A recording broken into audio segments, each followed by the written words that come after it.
நலாஸ் நாட்டு சர்க்கரை நலமுடன் வாழ நலாஸ் இந்தியாவிலேயே நாட்டு சர்க்கரைக்கு ISI முத்திரை மற்றும் அக்மார்க் அங்கீகாரம் பெற்ற ஒரே நிறுவனம். தொடர்புக்கு 9047050000.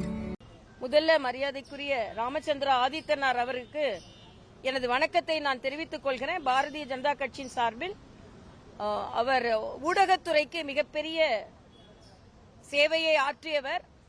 இந்த காலத்துல எல்லாம் பிரேக்கிங் நியூஸ் இருக்கு தொலைக்காட்சியில, அப்ப மாலையில பிரேக்கிங் நியூஸ் கிடையாது. காலையில ஒரு செய்தி படிச்சோம்னா அடுத்த நாள் தான் செய்தி. ஆக அன்றைய பத்திரிகையின் பிரேக்கிங் நியூஸ் தான் மாலை முரசு. ஆக மாலைக்கு என்று ஒரு பத்திரிகை வர வேண்டும் என்ற ஒரு எண்ணத்தை ஏற்படுத்தி அன்னைய நிகழ்வுகளை அடுத்த நாள் வரைக்கும் மக்கள் காத்திராம சுட சுட கொடுத்தது மாலை முரசு. அதனால அவருக்கு எனது வணக்கங்கள். அதே மாதிரி தமிழ்நாடு மெர்கண்டைல் வங்கியா இருக்கட்டும், இலங்கை தமிழர்களின் பிரச்சனையாக இருக்கட்டும், அதில் மிகுந்த ஈடுபாடோடு தமிழர்களுக்கு பக்க துணையாக உற்ற துணையாக இருந்தவர் ராமச்சந்திர ஆதித்தன் அவர்கள். அதனால் அவருக்கு எனது வணக்கத்தை நான் தெரிவித்துக் கொள்கிறேன். வேற என்னப்பா, இன்னைக்கு அரசியல் சூழ்நிலை பேசலாமா? இங்க வேணாமா? இன்று அரசியலில் பல பல வருந்தத்தக்க நிகழ்வுகள், பல தலைவர்களின் கருத்துக்கள், என்ன பேசுகிறோம் என்று தெரிந்து பேசுகிறார்களா தெரியாமல் பேசுகிறார்களா என்று தெரியவில்லை. அண்ணன் திருமாவளவன் மரியாதைக்குரிய முன்னாள் முதலமைச்சர் ஜெயலலிதா அவர்களை பற்றி, சாதியை பற்றி பேசியிருக்கிறார்கள். இவையெல்லாம் வன்மையாக கண்டிக்கத்தக்கது. அதே மாதிரி வைரமுத்து எல்லோரும் வணங்கும் ராமனை என்னெல்லாமோ பேசிக் கொண்டிருக்கிறார். அவருக்கு ஒருவனுக்கு ஒருத்தி என்று வாழ்ந்தவர் ராமன். அவரை பிடிக்காமல் இருப்பதில் நியாயம் இருக்கிறது. வைரமுத்துக்கு அத மாதிரி நியாயஸ்தர்கள் எல்லாம் பிடிக்காது. சகோதரி சின்மயி அவரை பற்றி மிக தெளிவாகவே சொல்லி இருக்கிறார். ஆனா ஒரு இறைவனை நீங்க உங்களுக்கு ஏத்த மாதிரி வார்த்தைகள், நீங்க தமிழ்நாடோட டிக்ஷனரி இல்ல, தமிழுக்கு டிக்ஷனரி வைரமுத்து இல்ல. ஆக ஒரு எல்லோரும் வணங்கும் ராமனை நீங்க எப்படி அதை சொல்லலாம்? என்ன தைரியம் உங்களுக்கு இருக்கிறது?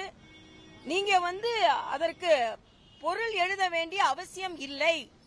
ராமாயணத்தை பற்றி உங்களுக்கு நம்பிக்கை இல்லைன்னா, ராமரை பத்தி நம்பிக்கை இல்லைன்னா பேச வேண்டிய அவசியம் இல்லை. ஆனா அவருக்கு கம்பராமாயணத்தை நிகழ்வுல கூப்பிட்டு விருது கொடுக்கிறார்கள் என்றால் அவர்களைத்தான் சொல்ல வேண்டும். அது மட்டும் இல்ல, இன்னைக்கு தூய்மை பணியாளர்கள் இத்தனை நாட்கள் அங்கே உட்கார்ந்து இருக்கிறார்கள். 1000 கோடி ஊழல் கழிப்பறையில் நடைபெற்றிருக்கிறது என்று ஆங்கில பத்திரிகை தொடர்ந்து தமிழகத்தில் எழுதி கொண்டிருக்கிறார்கள். இந்த 1000 கோடி ஊழலை பற்றி, கழிப்பறை ஊழல் இதுவரைக்கும் தமிழகத்தில் நடக்காதது. ஆனால் அதற்கு மாநில அரசு எந்த பதிலும் சொல்வதில்லை. மாநில அரசு தினம் ஒரு விளம்பரத்தை செய்து கொண்டிருக்கிறார்கள். எல்லாத்தோட ஜோக் என்னன்னா, மோடியால் செய்ய முடியாததை என்னால் செய்ய முடிந்தது என்று அண்ணன் பழனிசாமிக்கு காழ்ப்புணர்வான். இது எங்க போய் சொல்றது? அண்ணன் ஸ்டாலின் தன்னை என்ன நினைத்துக் கொண்டிருக்கிறார் என்றே தெரியல. மோடி அவர்கள் இந்த இந்திய பொருளாதாரத்தை தூங்கி நிறுத்தி இருக்கிறார். உலகத்துல 4வது பொருளாதாரத்தை தாண்டி 3வது பொருளாதாரத்தை நோக்கி நடை போட்டுக் கொண்டிருக்கிறது.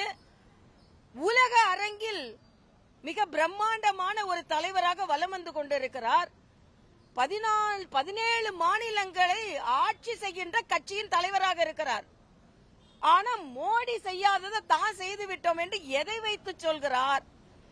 இன்னைக்கு தூத்துக்குடிக்கு இன்வெஸ்ட்மெண்ட் வருது, சென்னைக்கு தூத்துக்குடிக்கு கார் தொழிற்சாலை வருதுன்னா இந்தியா மீது நம்பிக்கை வைத்து.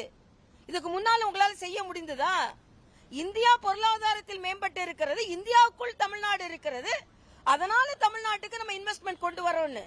உத்தரப்பிரதேசத்துக்கு இன்வெஸ்ட்மெண்ட் வந்திருக்கு, ஆந்திர பிரதேஷ்க்கு இன்வெஸ்ட்மெண்ட் வந்திருக்கு. ஆக இது எதை வைத்து சொல்கிறார் என்பதை என்னால் புரிந்து கொள்ள முடியவில்லை. தன்னை பற்றி தற்பெருமை பேசிக்கொள்ளலாம், ஆனா மலைக்கும் மடுவுக்கும் எல்லாவற்றிற்கும் உள்ள நீங்க எப்படி நீங்கள் அதை ஒப்பிட்டுக் கொள்ள வேண்டும்? நாங்களா ஒப்பிட கொண்டு வரல, நீங்க ஒப்பிட கொண்டு வந்திருக்கீங்க. அதை மறுக்கிறோம் என்று சொல்கிறோம். எல்லாவற்றிற்கும் மேல ராகுல் காந்தி, முதல்வரால் தலைவர் என்று ஏற்றுக்கொள்ளப்படுகின்ற ராகுல் காந்தி இன்னைக்கு எலெக்ஷன் கமிஷன் மீது ஒரு குற்றச்சாட்டு வைக்கிறார். பீகார் எலெக்ஷன் கமிஷன் என்ன சொல்லி இருக்குன்னா, ஓட்டர் லிஸ்ட் தயார் செய்து வெளியிடப்பட்ட பின்பு 10 நாட்கள் எந்த ஆட்சேபனமும் வரவில்லை இங்க எல்லா அரசியல் கட்சிக்கும் தெரியும், எலெக்ஷன் கமிஷனின் ஒவ்வொரு நகர்வும் அனைத்து அரசியல் கட்சிக்கும் தெரியப்படுத்தப்பட்டுதான் செய்கிறது. ஓட்டர் லிஸ்ட் அவங்க வெளியிடுறாங்க, அதுக்கு எல்லா அரசியல் கட்சி தலைவர்களும் வருகிறார்கள். இங்கே நாங்க எங்க தொகுதியில பல வாக்குகள் காணாமல் போயிருக்கிறதுன்னு சொன்ன உடனே எங்கிட்டே சொன்னாங்க, நீங்க ஏன் வெரிஃபை பண்ணலன்னு. அது தப்புதான்.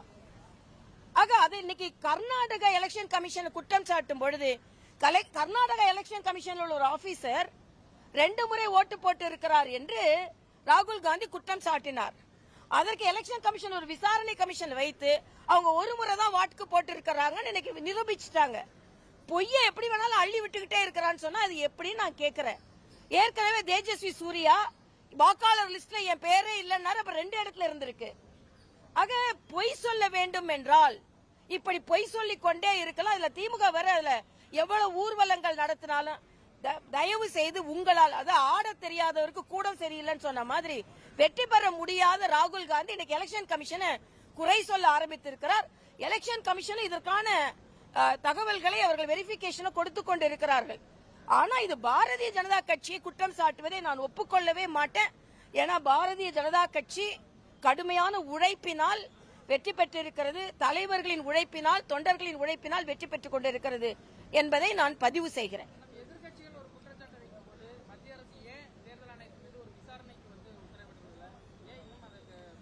இல்ல தேர்தல் கமிஷன் இல்ல அதான் சொல்றேன். கம்ப்ளைண்ட் பண்ணும்போது நாங்க என்ன சொன்னாங்க, நீங்க வெரிஃபை பண்ணிருக்கணும், நாங்க தான் லிஸ்ட் வெளியிட்டோமே, அது தவறுதான். ஆக அதே மாதிரி இன்னைக்கு தேர்தல் ஆணையம் என்ன சொல்லிருக்கா, பீகார்ல என்ன சொல்லிருக்காங்க, நாங்க வாக்கு லிஸ்ட் வாக்காளர் லிஸ்ட் வெளியிட்டு 10 நாள் ஆகுது, 10 நாளா எங்களுக்கு எந்த தகவலும் வரல, நீங்க கம்ப்ளைண்ட் பண்றதையே சரியா கம்ப்ளைண்ட் பண்ணுங்க, பத்திரிகை கூப்பிட்டு பேசாதுங்க அப்படின்னு சொல்றாங்க. ஆக சரியான கம்ப்ளைண்டே கொடுக்கலையே, அதைத்தானே சொல்றேன். அதாவது சரியான கம்ப்ளைண்டே கொடுக்கலையே. ஆக தேர்தல் ஆணையத்துக்கு கொடுக்கறத மத்திய அரசு என்ன செய்யும்? மத்திய அரசு ஏன் கிளாரிபிகேஷன்ல வரணும்? தேர்தல் ஆணையம் என்பது ஒரு தனிப்பட்ட அமைப்பு, அவங்க தான் கிளாரிஃபை பண்ணணும். மத்திய அரசு ஏன் கிளாரிஃபை பண்ணணும்? நீங்க மத்திய அரசு கிளாரிஃபை பண்ணணும்னு சொல்றதே தவறுன்னு நான் சொல்றேன். அதுக்கு தேர்தல் ஆணையர்கள் அவருக்கு பதில சொல்லிக் கொண்டுதான் இருக்காங்க. அதனால தான் சொன்னாங்க கர்நாடகாவில் 2 இடத்துல ஓட்டு போட்டாங்கன்னு சொன்னாங்க, இல்லன்னு மறுத்து இருக்கிறாங்க. நான் சொல்றேன், பொய் குற்றச்சாட்டு சொல்லும் பொழுது மறுத்ததற்கு என்ன பதில் சொல்கிறீர்கள்? பீகார்ல எலெக்ஷன் கமிஷனும் மறுத்து இருக்கிறாங்க, 10 நாள் ஆச்சு யாருமே எதிர்ப்பு தெரிவிக்கல அப்படின்னு. அதனால தவறு செய்பவர்கள், இங்கே வெற்றி பெற முடியாதவர்களின் சலசலப்பு தான் ராகுல் காந்தியின் இந்த ஊர்வலங்கள், இந்த போராட்டங்கள். அதற்கு திமுக உறுதுணையா தான் இருக்கும். எல்லா தோல்விகளுக்கும் எல்லா பொய்களுக்கும் உறுதுணையாக திமுக இருக்கும். அது ஆரம்ப காலத்திலிருந்து அவர்கள் அப்படிதான் செய்து கொண்டிருந்தார்கள்.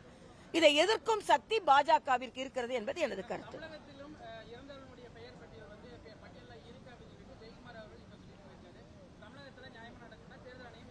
இல்ல நிச்சயமாக தேர்தல் ஆணையம் சரின்னா அது அரசியல் கட்சிகள் நாங்க வெரிஃபை பண்ணி தான் ஆகணும். அதை வெரிஃபை பண்ணணும். அப்படி இருந்தா தப்பு. தமிழ்நாட்டில் அப்படி இருந்தாதான் நான் சொன்னேன், டி நகர்ல 20,000 ஓட்டு காணும். அதுவும் எங்களோட கவுன்சிலருக்கு ஓட்டு போட்ட தெருக்கள்ல உள்ள ஓட்டு காணும். இவங்கெல்லாம் ப்ரோ பிஜேபி ஓட்டுன்றது காணும். சகோதரர் அண்ணாமலை நேரடியா குற்றம் சாட்டினார், கோயம்புத்தூர்ல 1 லட்சம் ஓட்டு காணும்னு. அதனால தேர்தல் நாங்க வலிமையா குற்றம் சாட்டுறோம். திமுக எப்படி வெற்றி பெறுகிறது? அதாவது ஓட்டிங் மிஷினை குறை சொன்னாங்க. திமுக வெற்றி பெறும்போது ஓட்டிங் மிஷின் நல்லா வேலை செய்யும், பிஜேபி வெற்றி பெறும்போது ஓட்டிங் மிஷின் வேலை செய்யாது. பிரியங்கா காந்தி அங்கிருந்து இங்க வயநாடுல 1 லட்சம் 2 லட்சம் ஓட்டு வித்தியாசத்துல ஜெயிப்பாங்க, அப்போ ஓட்டிங் மிஷின் நல்லா வேலை செய்யும். இதே பாஜக யாராவது 2 லட்சம் ஓட்டுல வித்தியாசத்துல உடனே ஓட்டிங் மிஷின் வேலை செய்யாது. பிரியங்கா காந்தி வெற்றி பெற்றா உடனே வாட்டர் லிஸ்ட் எல்லாம் சரியா இருக்கும். பிஜேபியில யாராவது வெற்றி பெற்றா ஓட்டர் லிஸ்ட் சரியா இருக்காது. திமுகவை நான் ஒரே கேள்வி கேட்கிறேன், வாக்கு எந்திரம் சரியாக பயன்படுத்தப்படவில்லை, நீங்கள் அதில் தான் வெற்றி பெற்றீர்களா? ஓட்டர் லிஸ்ட் சரியா இல்லைன்னா நீங்க அதுல தான் வெற்றி பெற்றீர்களா?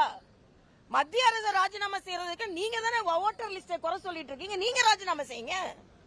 அதனால திமுக அந்த காலத்துல இருந்து, காமராஜர் காலத்துல இருந்து தேர்தல் கமிஷனை குறை சொன்னவர்கள் தான், தவறுகளை வைத்துத்தான் வெற்றி பெற்றவர்கள் இவர்கள் என்பது எல்லாருக்குமே தெரியும்.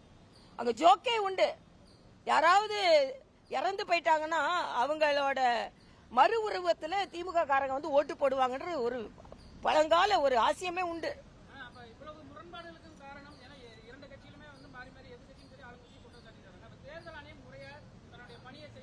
இல்ல, தேர்தல் ஆணையம் கிளாரிபிகேஷனோட வராங்க. யாருனாலும் எந்த குற்றம் சாட்டு, இப்ப நான் 2 கேக்குறேன். பீகார்ல தேர்தல் ஆணையம் நாங்க 10 நாளா யாரும் எதிர்ப்பு தெரிவிக்கலன்னு சொல்றாங்க, அதுக்கு என்ன பதில்? அதே மாதிரி 2 இடத்துல ஓட்டு இருக்குன்னு அதிகாரி ஓட்டு போட்டாங்கன்னு சொன்னாங்க, இல்லன்னு கண்டுபிடிச்சிட்டாங்க, அதுக்கு என்ன பதில்? தேஜஸ்வி சூர்யா என் ஓட்டே இல்லன்னா 2 இடத்துல ஓட்டு இருந்தனா அப்ப disqualified to be a candidate, அதற்கு என்ன பதில்? ஆக நான் பால் எடுத்து போட்டுக்கிட்டே இருப்பேன், யாரும் அடிக்க கூடாதுன்னா எப்படி? அப்படிதான் ராகுல் காந்தி யாரும் இல்லாத ஒரு கிரவுண்ட்ல உட்கார்ந்து ஒவ்வொரு பாலா எடுத்து போட்டுட்டு இருக்காரு. ஏன்னா அவருக்கு 6 அடிக்க தெரியாது. எதிர்த்த ஓட்டி போட்டா இப்படி அதனால போட்டுக்கிட்டே இருப்பாரு பால, எங்கேயோ போய் உள்ளட்டும் அப்படின்னு. அதாங்க நடந்து கொண்டு இருக்கு.